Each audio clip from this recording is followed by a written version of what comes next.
Hello दोस्तों, आज हम बात करने जा रहे हैं लकी मूवी के बारे में। उम्मीद करती हूँ आप लोग को इसकी स्टोरी और एक्सप्लेनेशन जरूर पसंद आएगा और पसंद आए तो प्लीज चैनल को सब्सक्राइब करना, वीडियो को लाइक करना, वीडियो को शेयर करना और वीडियो पे कमेंट करना बिल्कुल भी मत भूलिएगा। दोस्तों, मूवी की शुरुआत में हम मे नाम की एक लड़की को देखते हैं जो राइटर होती है, जो अपने पब्लिशर से बुक के बारे में पूछती है तो वो बताता है कि तुम्हारी इस बुक की सेलिंग काफी कम हो रही है, इसलिए अगर हमें दूसरी बुक पब्लिक करनी होगी तो हम तुम्हें कॉन्टेक्ट कर लेंगे। हालांकि इस दौरान वो बुक के टाइटल को भी चेंज करने के लिए कहता है और उसे गो इट अलोन की जगह पर गो इट टुगेदर रखने के लिए कहता है। फिर मे वहाँ से चली जाती है, जिसके बाद वो पार्किंग में पहुँचती है और अपनी बुक गाड़ी में रखती है तो उसे कुछ आवाज सुनाई देती है, लेकिन मे उस चीज को इग्नोर करके वहाँ से अपने घर पहुँच जाती है, जहाँ पर उसका हस्बैंड टेड उसका वेट कर रहा था। जब रात में वो दोनों सो रहे होते हैं तभी मे के पास उसकी असिस्टेंट एडी का कॉल आता है, जिसे वो बाद में बात करने के लिए कहकर फोन को कट कर देती है। दोबारा सोने की कोशिश करती है, लेकिन तभी उसे कुछ आवाज सुनाई देती है, जिसे चेक करने के लिए वो खिड़की की तरफ पहुंचती है तो उसे अपने घर के बाहर एक आदमी दिखाई देता है,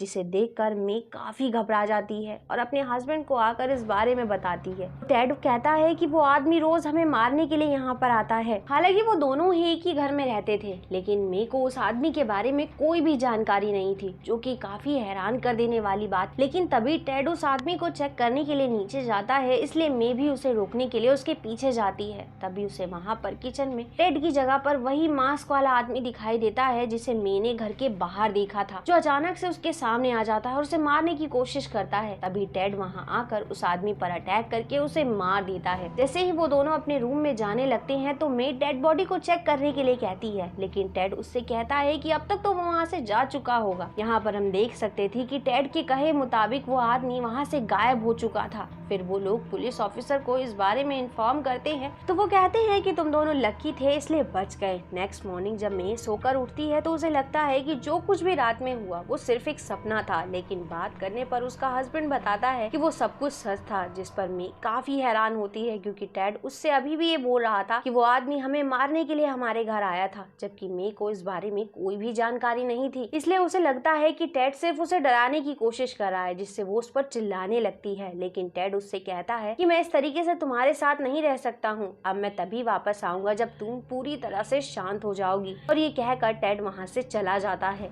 अगली सुबह हम देखते हैं कि मे के पास उसकी असिस्टेंट एडी पहुंचती है, जिसकी हेल्प से वो अपनी खिड़कियों को प्लाईवुड की मदद से कवर कर लेती है। हालांकि इस दौरान एडी उससे कहती है कि अगर तुम्हें किसी तरह की कोई परेशानी है तो मैं तुम्हारी मदद के लिए तुम्हारे साथ रुक सकती हूँ, लेकिन मैं इस चीज के लिए मना कर देती है। और क्योंकि टेड मे का कॉल नहीं उठा रहा था, इसलिए वो टेड की सिस्टर सारा को कॉल करती है और उसे पूछती है कि क्या टेड वहाँ पर आया है। तो वो कहती है कि मुझे टेड के बारे में कोई भी जानकारी नहीं है, लेकिन वो जल्द ही वापस आ जाएगा। हालांकि मे सारा को अपने घर में आने वाले किलर के बारे में बता देती है तो सारा कहती है कि तुम बहुत ही ज्यादा लकी हो। रात होने के बाद मे को फिर से किसी के होने का एहसास होता है, इसलिए वो चेक करने के लिए नीचे के रूम में पहुंचती है तो उसे घर के बाहर वही मास्क पहना हुआ आदमी दिखाई देता है। लेकिन जैसे ही वो अंदर आता है मे उसके सर पर गोल्फ स्टिक से अटैक करके उसे वहीं पर गिरा देती है, लेकिन इसके बावजूद वो किलर उसका पीछा करते हुए रूम के बाहर पहुंच जाता है, इसलिए वो उसे धक्का देकर सीढ़ियों से नीचे गिरा देती है। जिसके बाद वो पुलिस को कॉल करती है और चेक करने के लिए नीचे पहुंचती है तो फिर से वो किलर गायब हो चुका था और वहाँ पर सिर्फ उसका गिरा हुआ ब्लड था। फिर जब पुलिस ऑफिसर वहाँ पहुँचते हैं तो वो मे से किलर के बारे में पूछते हैं, लेकिन वो बताती है कि किलर का फेस मास्क से ढका हुआ था, इसलिए वो उसका चेहरा नहीं देख पाई है। जिसके बाद वो पुलिस ऑफिसर मे से उसके हस्बैंड टेड के बारे में भी पूछते हैं, क्योंकि उन्हें लगता था कि ये एक डोमेस्टिक वायलेंस का केस है, लेकिन मे इस चीज के लिए साफ इनकार कर देती है। नेक्स्ट सीन में हम देखते हैं कि मे फिर से टेड को कॉल करने की कोशिश करती है, लेकिन वो उसकी कॉल पिकअप नहीं कर रहा था, इसलिए मजबूरन वो टेड का पता लगाने के लिए सारा के घर पहुंचती है और उससे टेड के बारे में पूछती है कि क्या तुम्हें पता है कि वो मुझे इग्नोर क्यों कर रहा है। जिस पर सारा कहती है कि क्या तुम दोनों में फिर से पहले की तरह कोई प्रॉब्लम हुई है, लेकिन मे इस चीज के लिए साफ इनकार कर देती है और कहती है कि पिछली बार मेरी गलती थी, लेकिन इस बार सिर्फ छोटी सी लड़ाई है। जिसके बाद मे वहाँ से चली जाती है। फिर मे एक लाइब्रेरी में पहुंचती है जहां पर बहुत सारे लोग उसका सिग्नेचर लेने के लिए आए होते हैं। इस दौरान मे की असिस्टेंट एडी काफी लेट आती है, जिससे मे काफी हैरान होती है क्योंकि एडी कभी भी लेट नहीं हुआ करती थी। फिर जब मे वहां मौजूद ऑडियंस के सवालों का जवाब दे रही होती है तभी उसके पास टेडी का कॉल आता है, जिसकी वजह से उसका ध्यान भटक जाता है और वो उन लोगों का ठीक से कोई भी जवाब नहीं दे पाती है। फिर रात होने के बाद पहरा देते देते वो सो जाती है। तभी उस पर वो किलर अटैक कर देता है और उसका गला दबाकर उसे मारने की कोशिश करता है, लेकिन मे के हाथों टेबल पर रखा हुआ स्प्रे लग जाता है, जिससे वो किलर की आंखों में डाल देती है और फिर बहुत ही बेरहमी से चाकू से अटैक करके उसे मार देती है। लेकिन पुलिस को कॉल करते करते ही वो डेड बॉडी फिर से वहाँ से गायब हो जाती है, जिस बात से वो काफी घबरा जाती है और पुलिस ऑफिसर के आने पर ये बात बताती है कि हर बार वो किलर मरने के बाद गायब हो जाता है। हालांकि पुलिस ऑफिसर को इस बात पर विश्वास नहीं होता, लेकिन वो कहता है कि मैं आसपास पेट्रोलिंग करने वाले ऑफिसर्स को इस बारे में इन्फॉर्म कर दूंगा। फिर अगले दिन जब मे शॉपिंग मॉल में पहुंचती है तो सारा भी उससे मिलने के लिए वहां पर आई होती है। हालांकि इस दौरान सारा मे पर हो रहे डेली अटैक की वजह से उसे कुछ दिन के लिए अपने घर पर चलने के लिए कहती है, लेकिन वो इस चीज के लिए साफ इनकार कर देती है और कहती है कि वो किलर इस तरीके से मुझे अपने ही घर से डराकर नहीं भगा सकता है। फिर जब मे घर पर होती है तो उसे दिन में ही किसी के होने का एहसास होता है, इसलिए वो चेक करने के लिए जब नीचे पहुंचती है तो देखती है कि किलर उसे ढूंढ रहा है, इसलिए वो चाकू से उस पर अटैक करके उसे मार देती है। लेकिन जैसे ही वो उस डेड बॉडी को बांधने के लिए रस्सी उठाती है वैसे ही वो डेड बॉडी वहाँ से गायब हो जाती है। इस चीज से कहीं ना कहीं वो बहुत ही ज्यादा हैरान थी, जिसके बाद मे के पास एक पुलिस ऑफिसर पहुंचती है जो उसे बताती है कि जब हमने उस किलर के ब्लड की जांच की तो उन्हें कोई भी पहचान नहीं मिली, जो कि काफी अजीब बात थी। अगले दिन फिर से वो किलर मे के घर पर पहुंचता है, लेकिन इस बार जब मे उस पर अटैक करने की कोशिश करती है तो वो किलर उस पर काफी भारी पड़ता है और उसे मारने वाला होता है, लेकिन मे किसी तरीके से उसके गले पर अपनी चाकू से अटैक करके उसे बहुत ही बेरहमी से मार देती है। फिर हर बार की तरह किलर की डेड बॉडी पलक झपकते ही वहाँ से गायब हो जाती है और जब मे अपने चेहरे से खून साफ कर रही होती है तभी कोई उसका दरवाजा नॉक करने लगता है, जिससे वो हथौड़ा लेकर दरवाजा खोलती है तो वहाँ पर कोई और नहीं बल्कि उसका पब्लिशर होता है, जो बताता है कि तुम बहुत लकी हो क्योंकि तुम्हारी पिछली बुक की डिमांड की वजह से तुम्हारी नई बुक की मांग की गई है और इसके लिए तुम्हें एडवांस भी दिया जाएगा। ये सुनकर मे बहुत ज्यादा गुस्सा हो जाती है और कहती है कि मैं लकी नहीं हूँ, बल्कि मैंने इस बुक को लिखने में बहुत मेहनत की है जो कि सिर्फ मुझे पता है, इसलिए तुम्हारा ये कहना बिल्कुल गलत है कि मैं लकी हूँ। और क्योंकि वो किलर दिन में एक बार आ चुका था इसलिए मे को लगता है कि अब वो रात में नहीं आएगा,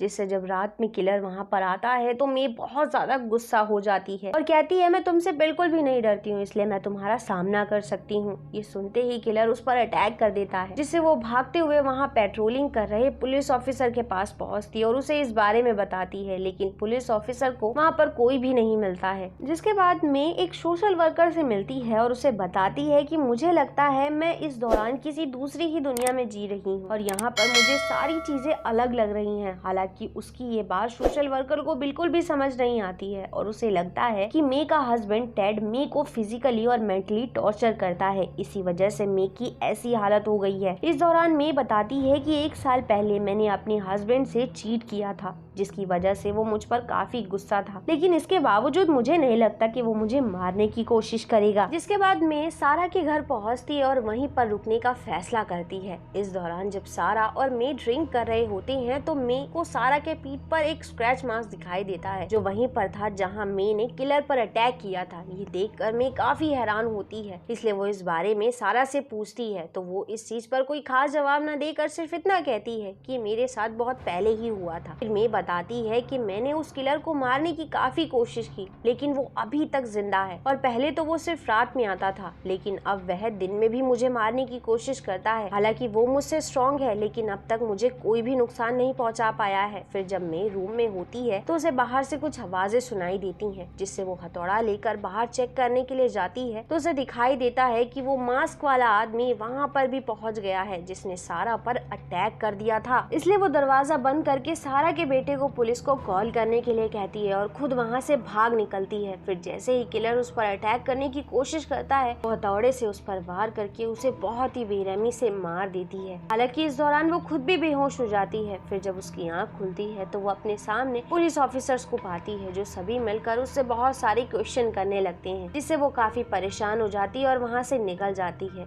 फिर वो अपनी गाड़ी में बैठकर गाड़ी स्टार्ट करती है। इसके बाद कुछ ऐसा होता है जो कि बहुत हैरान कर देने वाला था, क्योंकि मे गाड़ी स्टार्ट करने पर देखती है वो उसी पार्किंग में है जो हमें मूवी की स्टार्टिंग में दिखाई गई थी। लेकिन जब वह अपनी गाड़ी से बाहर निकल कर आती है तो उसे वहाँ पर एक और मास्क पहना हुआ आदमी दिखाई देता है, जिसे एडी मारने की कोशिश कर रही थी। उस आदमी पर अटैक करके एडी को वहाँ से बचाकर आगे बढ़ने लगती है। यहाँ पर मे के पूछने के बाद एडी उसे बताती है कि वो भी किलर को डेली मार देती है, जिससे ये बात क्लियर होती है कि एडी को भी वैसा ही किलर मारने की कोशिश कर रहा है जैसा किलर मे को डेली मारने की कोशिश करता है। और इस दौरान एडी और मे दोनों की सिचुएशन बिल्कुल सेम है। वो दोनों देखते हैं कि वहाँ पर बहुत सी ऐसी लड़कियां थी जो अपने किलर का सामना कर रही थी। हालांकि एडी उन सबकी मदद करने के लिए कहती है, लेकिन मे इस चीज के लिए साफ मना कर देती है और कहती है कि हम इतने लोगों की मदद नहीं कर सकते हैं, और क्योंकि ये हमारे साथ जिंदगी भर होने वाला है इसलिए हमें इस चीज को एक्सेप्ट करना होगा और इसी के साथ जीना होगा।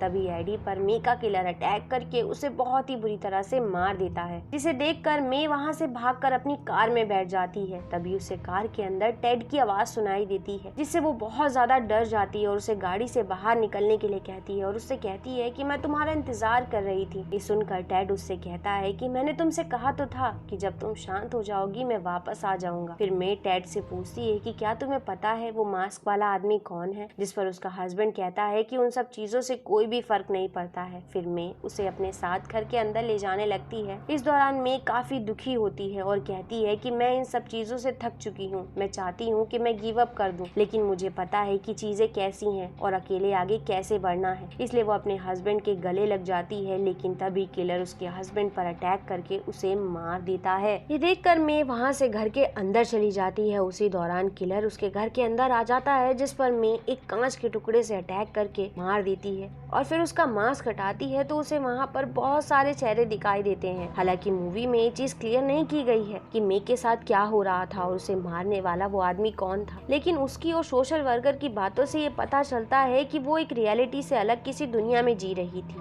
और हो सकता है कि वो ये सारी चीजें सिर्फ उसके दिमाग में महसूस कर रही हो, क्योंकि जब उसने अपने हस्बैंड को चीट किया तो उसके हस्बैंड ने उसको डिवोर्स दे दिया हो। साथ ही उसके करियर में प्रॉब्लम होने की वजह से उसने सुसाइड करने का फैसला किया, लेकिन मरने की बजाय वो कोमा में चली गई। और यहाँ पर वो किलर कोई और नहीं बल्कि वो प्रॉब्लम्स हैं जिन्हें इंसान को अपनी लाइफ में फेस करना पड़ता है। यही वजह है कि उसका कोई भी चेहरा नहीं है और मरने के बाद भी वो एक नई परेशानी बनकर हमारे सामने आकर खड़ी हो जाती हैं। दोस्तों, उम्मीद करती हूँ आप लोग को इसकी एक्सप्लेनेशन जरूर पसंद आई होगी, और पसंद आई तो प्लीज चैनल को सब्सक्राइब करना, वीडियो को लाइक करना, वीडियो को शेयर करना और वीडियो पे कमेंट्स करना बिल्कुल भी मत भूलिएगा। And thanks for coming and watching.